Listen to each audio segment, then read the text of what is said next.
Israel और Hamas के मोर्चे के युद्ध से बहुत बड़ी खबर आ रही है। हमास की आर्म्स ब्रिगेड कसाम ब्रिगेड ने एक बड़ा वीडियो जारी किया है जिसमें उसने इजराइल के कई टैंक्स को निशाना बनाया है। जी हाँ, एक के बाद एक कई टैंक्स को हमास की अल कसाम ब्रिगेड ने उड़ाया है। वीडियो में आप साफ तौर पर देख सकते हैं कि किस तरीके से गाजा पट्टी के भीतर हमास के लड़ाके इजराइल के टैंक्स को चुन चुन कर निशाना बना रहे हैं और बाकायदा एंटी टैंक मिसाइल से उनको उड़ाया जा रहा है।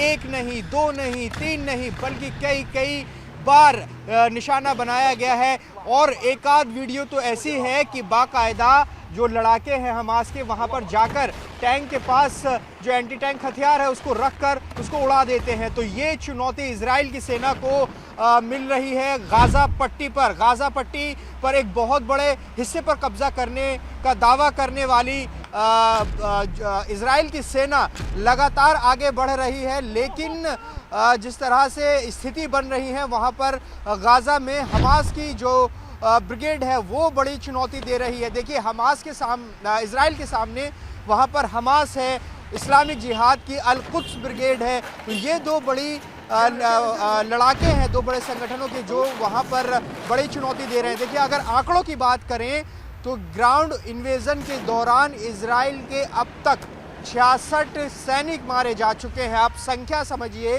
कि किस तरीके से इजराइल के जो सैनिक हैं वो गाजा पट्टी के अंदर मारे जा रहे हैं। वहीं इजराइल भी हमास के बड़ी संख्या में लड़ाकों को मार गिराने का दावा करता है। तो एक लगातार जो जंग है वो बेहद भीषण होती जा रही है। उत्तरी गाजा पर कब्जे का दावा कर चुका है, अल शिफा के भीतर घुस चुका है इजराइल, लेकिन अब साउथ गाजा की तरफ लगातार बढ़ रहा है। देखिए, इजराइल के प्रधानमंत्री बेंजामिन नेतन्याहू का साफ तौर पर यह कहना है कि जब तक हमास खत्म नहीं हो जाता ये युद्ध रुकने वाला नहीं है। लेकिन हमास की ताकत क्या है इस युद्ध में?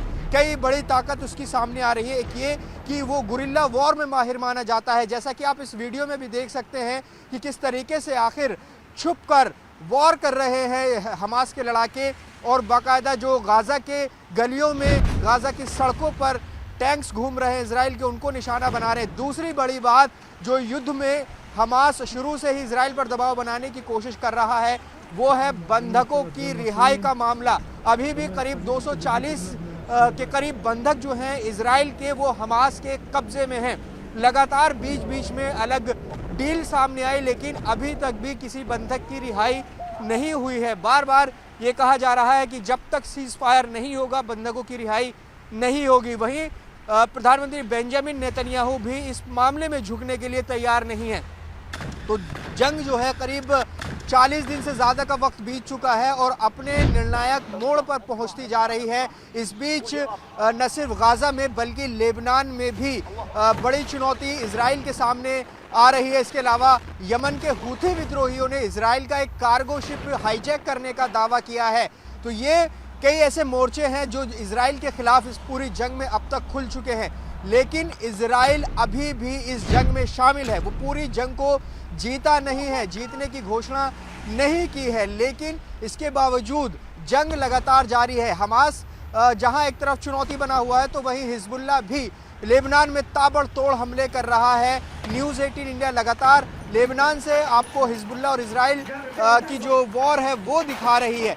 लगातार की जो स्थिति है इस युद्ध की बदलती जा रही है। कई मोर्चे इजराइल के सामने खड़े हो गए हैं। तो ये तस्वीर हम आपको दिखा रहे हैं किस तरीके से हमास ने कि अल कसाम ब्रिगेड ने ये जारी की है और किस तरीके से इजराइल के सैनिकों को निशाना बनाया है और बड़ी संख्या में हताहत होने का दावा किया है। तो ये युद्ध बढ़ता ही जा रहा है जिसने पूरे पश्चिमी एशिया को हिलाकर रख दिया है। पश्चिमी एशिया का ही नहीं बल्कि पूरी दुनिया का इस वक्त सबसे बड़ा मुद्दा इजराइल हमास का युद्ध बना हुआ है।